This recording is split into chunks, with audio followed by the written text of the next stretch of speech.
असंयुतहस्ताः पताकस्त्रिपताको अर्धपताक कर्तरीमुखः मयूराख्यो अर्धचन्द्रश्च अराला शुकतुण्डकः मुष्टिश्च शिखराख्यश्च कपित्थ कटकामुखः मुष्टिश्च शिखराख्यश्च कपित्थ कटकामुखः मुष्टिश्च शिखराख्यश्च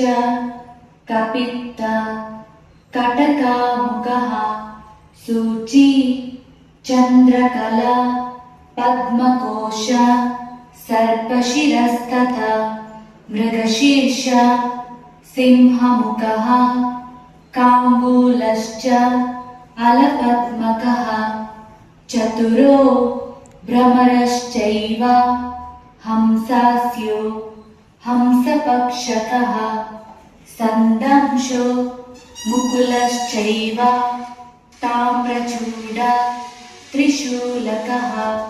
इति असंयुतहस्तानाम् 28